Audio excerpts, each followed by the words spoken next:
I didn't see it as something negative. I didn't see it as a curse. I saw it as a blessing. So this is my story. If it will let me move forward.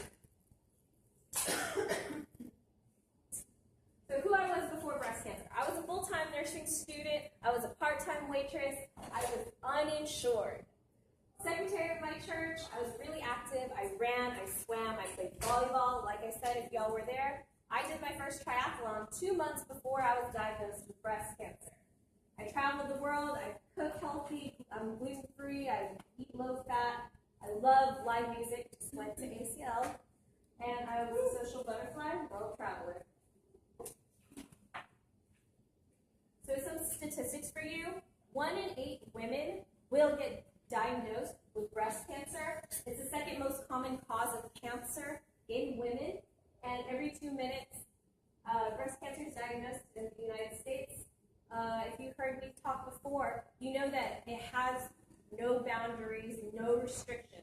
So if you're young, if you're rich, if you're poor, if you're a male, if you're a female, it doesn't matter what you are. It is something that is changing. It's no longer an older white woman disease. It is an everybody disease. So here are some local statistics, just to bring it down more to our level. In Bexar County, about 1,051 people will be diagnosed with breast cancer just this year, and of that 1,051, 189 will die from breast cancer.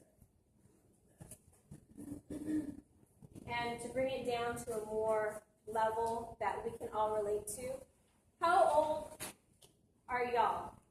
19. 19? 23, 21? Where's Minnie? Minnie's in the back. Raise your hand, Minnie. How old were you when you were diagnosed? 20. She was here. Me and her were both students here at Northwest Vista, and she got diagnosed with breast cancer. It opens your eyes to see how young women can be, how young anybody can be to be diagnosed with breast cancer. Less than 5% of all breast cancer cases happen in women that are under the age of 40. But some good statistics, in 1980, the 5-year survival rate was only about 74%, and today it is now 99%. So this is my story. I found my first lump. It was August. I was 27. I had just finished playing volleyball and gone swimming. I was in the shower, and as a nursing student, I know that I need to do my self-breast exam. But something was different this time. I just kind of bumped myself, and I was like, what is that? There's something hard. I've never felt it before. So I was freaking out a little bit, but I was like, you know what, let me do it out of the shower in bed, because there are 2 ways that women can do it, in the shower or in bed. So I laid down, my arm over my head, started examining myself, and it was still there. I started to freak out. I asked my mom, "Did you feel something?" She's a nurse. She's been a nurse for over 30 years. She's like, no, I think it's all okay. My sister said, with her eyes starting to water, "I don't know what that is." I was like, I think I need to go to the doctor. And I'm freaking out because, again, part-time waitress, no insurance, and full-time nursing student. But I went to the doctor, and I went and got seen at university.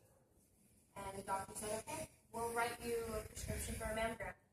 And I got seen, and the radiologist ultimately said, you're too young. You don't have a family history of breast cancer. And pain is not a symptom of breast cancer. So she said, I'm not going to do a mammogram, but I'll do an ultrasound. And it came back negative. She said everything was normal. Second appointment, 1 month later. The lump started to grow. Pain was excruciating. It woke me up in the middle of the night. My blood pressure is usually 110 over 70. It was in the 130s over 90, I believe. And the nurse practitioner said, well, I don't feel there was too much of a change in the size for me to write an order for a mammogram. So I didn't get seen that month. Third appointment. The following month, I get a call from university. They said, hey, October, and it's Breast Cancer Awareness Month. And I said, no, I haven't. He said, well, you need to go to the doctor and get checked. So I went to the doctor, and she said, okay, I'll write the order for the mammogram. But what if they tell you everything's normal? Then what are you going to do? And I looked at her, and my eyes started to tear up, and I said, well, what else can I do? I'm going to keep watching it.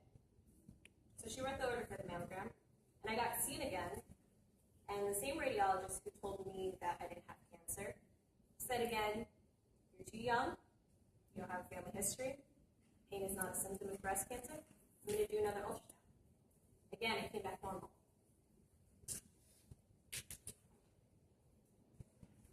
So, from October to March, 6 months or so, a second lump grew. The first lump that started about the size of a shooter marble had now grown to the size of a golf ball. And the second lump that grew was about the size of a pea. And I said to myself, to my family, to my friends, to anyone that would listen, that I refuse to die because nobody will listen to me. There is something wrong with me. I know that there's something wrong with me. So I decided to get a second opinion. There wasn't any funding in San Antonio at the time, so it took a while for me to get seen. When I finally did get seen, the doctor was very adamant that I needed a mammogram. So I waited until I could get seen. 2 months later, I had just finished my second to last quarter of nursing school, and for my finals, I went straight to the hospital. And the doctor said, the radiologist said, you're too young, you don't have a family history, we're going to do another ultrasound. So I was like, fine, do the ultrasound. They did the ultrasound, and the tech came back in. And right then, I knew something was going to happen. She said, we're going to go ahead and do the mammogram. And I knew what that meant. I knew that they saw something. So they did the mammogram. And this is probably going to gross y'all out, but this is the reality of breast cancer and what could happen to you. I had never had any other symptoms than feeling the lump and feeling that pain. But one symptom that you can have is discharge from your nipple. And that happened when